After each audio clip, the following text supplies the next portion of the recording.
மனம் ஒரு பக்தி பெட்டகம். ஏராளமான பக்தர்கள் சிவாய நம, ஸ்ரீராம ஜெயம், ஓம் சக்தி, ஓம் சரவணபவ உள்ளிட்ட மந்திரங்களை லட்சம் தடவை வரை கூட எழுதுகிறார்கள். இவ்வாறு எழுதியதை வீட்டில் வைக்க இடம் இல்லாமல் சுவாமிக்கு சாத்துகிறார்கள். அந்த மாலைகள் அப்புறப்படுத்தப்பட்டு குப்பை தொட்டிக்கு போவது மனதிற்கு கஷ்டமாக இருக்கும்.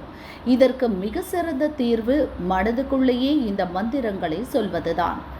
இந்த மனம் ஒரு பக்தி பெட்டகம், கம்ப்யூட்டரை போன்றது. இதற்குள் எத்தனை கோடி மந்திரங்களை வேண்டுமானாலும் தேக்கி வைக்கலாம்.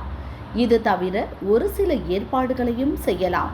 கும்பகோணம் சோமேஸ்வரர் கோயிலில் 100 பக்தர்கள் ஆளுக்கு 1 லட்சம் வீதம் கோடி தடவை சிவாய நம மந்திரத்தை எழுதினர். இதை டிக்ஷனரி போல பைண்ட் செய்தனர். 1 கோடி மந்திரம் சேர்ந்தது.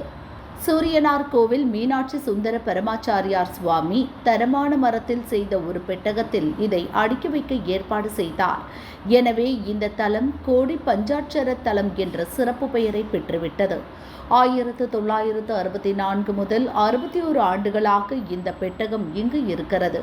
நமது ஊர் கோவில்களிலும் இது போன்ற தரமான மரத்தில் செய்த பெட்டகங்களில் இவற்றை சேர்த்து வைக்கலாம்.